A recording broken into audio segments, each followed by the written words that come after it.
నమస్తే. Welcome to Suman TV. ప్రస్తుతం మనతో పాటు ఉన్నారు ప్రముఖ పొలిటికల్ అనలిస్ట్ చందు శ్రీనివాస్ గారు. నమస్తే శ్రీనివాస్ గారు. నమస్కారం స్వర్ణ గారు. శ్రీనివాస్ గారు, ప్రస్తుతం ముద్రగడ గారి పరిస్థితి ఏంటి అనేది నాతో పాటు ఏపీ ప్రజలను కూడా సందిగ్ధంలోకి నెట్టేసింది. బాబు, మీరు మా ఇంటికి వస్తే ఒక నమస్కారం, మీరు రాకపోతే 2 నమస్కారాలు అంటూ పవన్ కళ్యాణ్ గారిని ఉద్దేశించి డైరెక్ట్ గానే ముద్రగడ పద్మనాభం గారు అనడాన్ని మనం చూసాం. ఫస్ట్ ఆఫ్ ఆల్ ఈ వ్యాఖ్యలకు సంబంధించి మీరు ఏం చెప్తారు? అత్యాధునికమైన టెక్నాలజీతో ఫెర్టిలిటీ ట్రీట్మెంట్ అందిస్తోంది మెడిసి IVF. All doors are closed అన్నట్టు అనిపిస్తుంది. ఎందుకంటే 10 సంవత్సరాలు రాజకీయంగా దూరంగా ఉన్నాడు. ఒక ఉద్యమ నాయకుడిగా ఉభయ రాష్ట్రాల్లో, అంటే ఇప్పుడు రాష్ట్రాలు విడిపోయినా ఒకప్పుడు ఉమ్మడి ఆంధ్రప్రదేశ్లో ముద్రగడ గారికి అంటూ ఒక పేరున్నది. ఆయన ఎప్పుడు కూడా ఆయన గౌరవాన్ని కోరుకుంటాడు. ఎన్ని రాజకీయ హోదాలు ఎన్నికంటే గౌరవం కోరుకుంటాడు. కాకపోతే అక్కడ ఏమవుతుందంటే వ్యవస్థ ముఖ్యం వ్యక్తుల కన్నా. ఇక్కడ ఏమవుతుందంటే ముద్రగడ గారి విషయంలో ఆయన ఎప్పుడు కూడా నేనే అనే మాట ముందు ఉపయోగిస్తాడు. నాతో పాటు 10 మంది ఉన్నారని అనుకోడు. నేనే ఒంటరివాడిని, నేనే ఉద్యమ నాయకుడిని, నేనే రిజర్వేషన్ పోరాడాను అనేది అది ఎప్పుడు రాజకీయాల్లో అది మంచి పద్ధతి కానీ కాదు. కాపుల కోసం పోరాడిన మొట్టమొదటి వ్యక్తిగా కూడా మనం ముద్రగడ గారిని చూడొచ్చు. ఈయనకంటే ముందుగా పోరాడిన, మీరు చెప్పింది కరెక్టే, ఈయనకంటే ముందుగా పోరాడిన స్వర్గీయ వంగవీటి మోహన్ రంగా గారు ఉన్నారు. అంతకంటే పోరాడిన మిర్యాల వెంకటరావు గారు ఉన్నారు, పిల్లా వెంకటేశ్వరరావు గారు ఉన్నారు. వీరంతా స్వర్గస్థులయ్యారు. వీళ్ళు ఉద్యమ నాయకులే. ఈ ఒక్కడే ముద్రగడ గారు ఒక్కళ్ళే కాదు. కాబట్టి ఉద్యమంలో రిజర్వేషన్ పాయింట్ ఆఫ్ వ్యూలో నిరాదీక్ష చేసి కిర్లంపూడిలో ఆ రోజున రాష్ట్రం మొత్తం ఆకర్షించారు. రైల్వే ట్రాక్ దగ్గర సంఘటన ఇప్పటికీ మనం మర్చిపోలేం. అంటే ఆయన పిలుపు ఎంతవరకు ప్రభావితం చేసింది, ఆయన వెనక ఉన్న ఆయన అంటే అందరితో కలిసి చెప్పాలి. ఒకేసారి ప్రకటించేదలికి దాని వెనక ముష్కరముఖులు, ట్రైన్లు తగలబెడతాం, ఇవన్నీ అమాయకులు బలైపోయి కేసులు ఇప్పటికీ కూడా కొంతమంది అమెరికా వీసాలు వచ్చి కూడా పోని పరిస్థితిలో ఉన్నారంటే, ఉద్యోగాలు రాని పరిస్థితిలో ఉన్నారంటే, ఇవన్నీ కూడా చాలా ఇన్సిడెంట్. ఆయన పిలుపు అంత ఇదిగా భావిస్తారు ఆ ప్రజలు, కాపులు ముఖ్యంగా.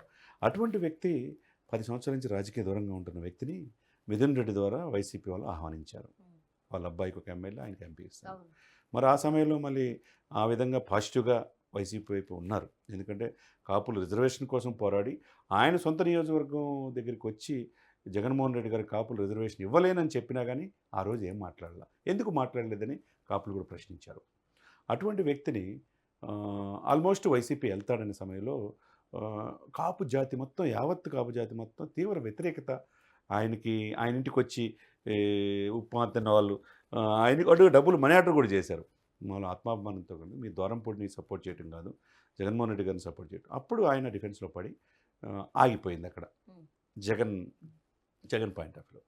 కండిషన్స్తో రాజకీయాల్లో ఎప్పుడు కూడా నడవండి. నా కొడుకు టికెట్ ఇవ్వాలి, నాకు టికెట్ ఇవ్వాలి అనేది కండిషన్ పెడితే ఇప్పుడు ఆ కండిషన్స్తో రాజకీయాల్లో వెళ్ళే ఇది కాదు. కానీ మనం ఇక్కడ వైఎస్ఆర్సీపీ ముద్రగడ గారికి, ఆయన కొడుక్కి ఇద్దరికి కూడా సీట్ ఇచ్చేలాగా ఓపెన్ ఆఫరే ఇచ్చింది కదా. ఇప్పుడు దాన్ని ఆయన వదులుకునే కదా వచ్చి కాపుల కోసం నిలబడ్డారు. మీరు ఇంతకు ముందు అన్నట్టు ఇక్కడ నేను అనే భావన ముద్రగడ గారు చూపిస్తారని చెబుతున్నప్పుడు, మరి అదే నేను అనే ధోరణిలో ఉంటే పాటికి ఆయనకి ఆయన కొడుకు ఇద్దరికి సీట్లు కన్ఫర్మ్ అయ్యేవిగా. ఇప్పుడు అక్కడ జగన్మోహన్ రెడ్డి గారు పిలిచారా, పిలిచి మాట్లాడాడా బట్ చెప్పండి. ఓపెన్ ఆఫర్ అయితే వచ్చింది వాళ్ళ వైపు నుంచి వచ్చింది. ఎందుకు వెళ్ళలేదంటే ఈయన అడిగిన ప్రపోజల్కి జగన్మోహన్ రెడ్డి గారు యాక్సెప్ట్ చేయలేదు, నా దగ్గరికి తేవద్దులే అనేది తర్వాత తెలిసింది. కలవలేదు కదా, కలిస్తే ఇదైపోతుంది. అంబటి తిరుపతి రెడ్డి కలిశాడు, బయటకు వచ్చాడు, అది క్లారిటీ అవుతుంది. ఈయన కలవలేదు కదా, కానీ జగన్మోహన్ రెడ్డి గారు కూడా అది కండిషన్స్ పెడితే ఆయన కూడా అంగీకరించలేదు. అదే సమయంలో ఇక్కడ ఏమైంది, ఆ తర్వాత పవన్ కళ్యాణ్ గారు జనసేన దగ్గర అయ్యాడు. నా ఇంటికి వైసీపీ వాళ్ళు ఎవరు రావద్దు అన్నాడు అని ఈయన డైరెక్ట్ గా చెప్పారు ముద్రగడ గారే. అదే సమయంలో ఇక్కడ ఏమవుతుందంటే, మీరు అన్నట్టు గోదావరి జిల్లాల భాషలో కొద్దిగా వెటకారం పాలు కూడా ఉంటుంది. ఆ వాటర్లో కూడా మీకు వస్తే ఒకటి, లేకపోతే 2 నమస్కారాలు, అంతే కదండి. దాంట్లో ఏంటంటే ఆయనే వస్తానని చెప్పాడు కదా బొలిశెట్టి శ్రీనివాస్ ద్వారా. అదే సమయంలో ఎక్కడో కమ్యూనికేషన్ గ్యాప్ జరిగింది ఇక్కడ దీని మధ్య. ఆయన ఏదో ఫోన్లో మాట్లాడతానంటే పవన్ కళ్యాణ్ గారు ఎందుకులే మాట్లాడేయటం, నేను వస్తాను కదా, ఆయన వస్తాడు కదా, వచ్చినప్పుడు మాట్లాడతామని ముద్రగడ గారు అన్నాడు. ఆయన కూడా నాయకుడే కదా. గతంలో కూడా పవన్ కళ్యాణ్ గారు ఆయన ఇంటికి వెళ్ళాలనుకున్నారు, హెలికాప్టర్ కూడా సిద్ధం చేసుకున్నారు. ఎందుకు ఆగిపోయింది? ఇప్పుడు కూడా వెళ్దాం అనుకున్న వ్యక్తి ఎందుకు ఆగాడు? అవి కూడా మనం చూసుకోవాలి. ఎక్కడో కమ్యూనికేషన్ గ్యాప్ అనేది వచ్చింది. ఎవరు వ్యక్తిగతం, ఎవరు గౌరవం కోరుకుంటే, ఇప్పుడు ఆయన గౌరవం కోరుకుంటే పవన్ కళ్యాణ్ గారు గౌరవం కోరుకుంటారు, చంద్రబాబు కోరుకుంటారు. ఇదే సమయంలో 10 సంవత్సరాల నుంచి రాజకీయంగా దూరంగా ఉంటున్న ఆ వ్యక్తి ఇప్పుడు రాజకీయాల్లో వస్తాడు, జనసేన వైపు నిలబడతాడు అనుకున్నాం మనం. ఎందుకు ఆగిపోయింది అనేది మనం 2 రోజులు 3 రోజులు ఆగితే తెలుస్తుంది. ఇంకొక వైపు బీజేపీ కూడా మీరే చెప్పారు, మీరే బ్రేక్ చేశారు అది, రైట్. definitely. 2-3 రోజుల్లో ముద్రగడ గారిని గవర్నర్ గా వేరే వేరే రాష్ట్రానికి పంపించబోతున్నారంటూ కూడా చూసుకుంటాం. మీరే చెప్పారు. అది సెంట్రల్ నుంచి వచ్చిన ఇది ప్రకారం వాళ్ళకు ఆయన కూడా బట్ సమాచారం ఇప్పటికీ వచ్చింది. దానికి సంబంధించి ఒక క్లారిటీ బీజేపీ రాలేదు. మేము తీసుకుంటాం, గవర్నర్ చేస్తామని చెప్పేసి అంటాం. ఏదైనా కానంటే ముద్రగడ గారు ఒంటరిగా వచ్చిన తర్వాత రేపటి రోజున ఆయన పిలిస్తే ఆయన వచ్చిన తర్వాత మళ్ళా అలిగి వెళ్ళిపోతే ఎట్లా అనేది కావచ్చు. ఒకటిగా వచ్చి నలుగురిని తీసుకెళ్తే రేపు పరిస్థితి ఏందనేది కావచ్చు. ఎక్కడ జరిగింది, ఒకవైపు ఆయన ఉద్యమం బాధ్యతలంతా జోగయ్య గారు తీసుకున్నాడు, కాపు సంక్షేమ సేన ద్వారా. ఆ రిజర్వేషన్ కోసం కోర్టులో కేసులు వేసి ఆయన పోరాడుతున్నాడు. తర్వాత 10%లో 5% ఇవ్వని ఆయన పోరాడుతున్నాడు. తరతరాలుగా రిజర్వేషన్ ఇవ్వకపోతే మీకు ఎలా ఓట్లేస్తారని అధికార పార్టీ నిలదీస్తున్నారు జోగయ్య గారు 88 సంవత్సరాల వయసులో. అదే సమయంలో ఈయన ఉద్యమాలకి దూరంగా ఉన్నాడు, రాజకీయాలకి దూరంగా ఉంటున్నాడు, ఇంట్లో ఉంటున్నాడు. ఇప్పుడు ఉన్న సమయంలో ఒకవైపు ఏమో జోగయ్య గారు, రెండో వైపు చందు జనార్దన్ అని చెప్పేసి కాపు జేఏసీగా ఏర్పడి వాళ్ళ వంతు ఉద్యమం చేసుకుంటున్నారు ఎవరు లేకుండా. ఇక్కడ వీళ్ళని చూస్తున్నారు. ఇక్కడ అల్టిమేట్గా కాపులు రాజ్యాధికారం దిశగా ముందుకెళ్తున్నారండి. వీళ్ళు కాపు జేఏసీ కూడా మాకు రిజర్వేషన్స్ కావాలి, కాపులు రాజ్యాధికారం రావాలని కోరుకున్నారు. ఈ సిచ్యువేషన్స్లో ముద్రగడ అనే విషయం అనేది చిన్నదైపోయింది. ఇక్కడ ఆయన అన్ని పార్టీలు ఆల్ డోర్స్ ఆర్ క్లోజ్డ్ అన్నట్టే కనపడుతుంది. నెమ్మదిగా ఆయన వెనక్కి వరుసలోకి వెళ్ళిపోయారని అనుకోవచ్చు. డెఫినెట్గా ఇప్పుడు బీజేపీ వాళ్ళు గవర్నర్ ఇస్తారు అని అనుకో, లేకపోతే వైఎస్ఆర్సీపీ ఓపెన్ ఆఫర్ ఇచ్చినప్పుడు ఈయన తిరస్కరించడం, ఇప్పుడు పవన్ కళ్యాణ్ గారు అంత దాకా వచ్చి పక్కనే ఉన్న ముద్రగడ ఇంటికి రాజమండ్రి వెళ్ళకపోవడం, దాకా వచ్చి right? అక్కడ ఆయన ఇంటికి వెళ్ళకపోవడం. అనుకున్నారు. సో ఇవన్నీ చూస్తుంటుంటే ఆయన అన్నిటికీ చెడ్డ, అంటే అటు అన్ని పార్టీలకు దూరమైనట్లుగా కనిపించడం లేదు. అంటే కాపుల్లో ఒక ఐకాన్గా ఇప్పటికీ ఉన్నాడు కదా. ఎప్పుడు కాపుల్లో ఒక ఉద్యమ నేతగా ఆయన ఎప్పుడు ముద్రగడ గారి స్థానం అనేది ఉంటుంది. కాకపోతే రాజకీయాల్లో ఇమడలేకపోవటం కావచ్చు, సరైన సమయంలో సరైన నిర్ణయం తీసుకోకపోవటం కావచ్చు.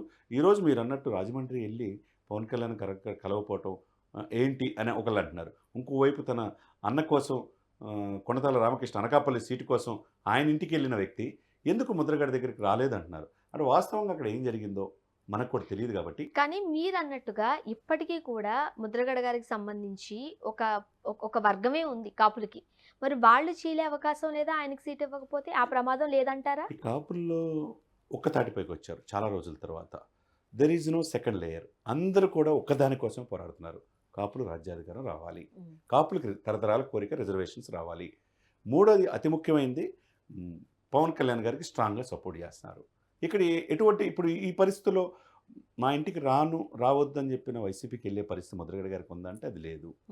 టీడీపీ వాళ్ళు ఒకప్పుడు నన్ను దూషించి నన్ను అనరాని మాటలని చెప్పి ఇచ్చేశారు, నన్ను అరెస్ట్ చేశారు అని చెప్పి అనటానికి ఇప్పుడు లేదు. జనసేన పవన్ కళ్యాణ్ గారు ఇంటికి వస్తానని చెప్పినప్పుడు ఎందుకు రాలేదు, ఏ కమ్యూనికేషన్ గ్యాప్ ఉందని లేదు. ఈ సిచ్యువేషన్స్లో వస్తే ఒక నమస్కారం, లేకపోతే 2 నమస్కారాలు అని చెప్పేసి ఆయన అనటం ఒక రకంగా ఏం జరిగిందనేది మనకు. కాబట్టి ఆయన వెంట ఉన్న వర్గాలు కూడా ఇప్పుడు పవన్ కళ్యాణ్ వైపు చూస్తున్నాయి. కాపులంతా సింగిల్ ఎప్పుడూ లేని విధంగా 2024 ఎలక్షన్స్లో ఒకే లేయర్లో ఉండిపోయారు కాపులు. ఎందుకంటే పవన్ కళ్యాణ్ సీఎం చూడాలి, సరైన సఫిషియెంట్ సీట్స్ ఇవ్వాలి, రాజ్యాధికారం రావాలి, మా తరతరాల కోరిక రిజర్వేషన్లు ఎవరైతే ముందు ఇస్తారో ఆ పార్టీకి మేము మద్దతు తెలియజేస్తామని చెప్పేసి బాహాటంగా ఉన్నప్పుడు ఇక్కడ పెద్ద సమస్యగా ఇక్కడ ముద్రగడ గారిని చూడలేదు. కాబట్టి రాజకీయ పార్టీలు అన్నీ కూడా ఆల్ డోర్స్ ఆర్ క్లోజ్డ్గానే ముద్రగడ గారు కానీ కనపడుతుంది. ముద్రగడ గారికి కూడా ఇప్పటికే ఇన్ఫ్లుయెన్స్ ఉంది కాబట్టి ఎన్నికల దగ్గర పడే టైంకి ఆయన ఎటువంటి స్ట్రాటజీ తీసుకుంటారు అనేది మాత్రం వెయిట్ ఇది చేయాల్సింది, కూడా ఎందుకంటే ఒక కంటిలో నలుసులాగా రైట్. ఆయన ఎప్పుడు ఏ నిర్ణయం తీసుకుంటాడో ఎవరికి తెలియదు. కాబట్టి అది ఆయన ఆయన వ్యక్తిగతంగా డెసిషన్స్ కూడా చాలా అగ్రెసివ్ గా ఉంటాయి, అగ్రెసివ్గా ఉంటాయి. అది కూడా వేచి చూడాలి. రైట్. ఏం జరగబోతుంది అనేది మాత్రం తెలియాలంటే మనం వెయిట్ చూడాలి. చేయాల్సింది, అది ఏ పార్టీకి సానుకూల అంశంగా మారుతుందో, right. Thank you so much. Thank you.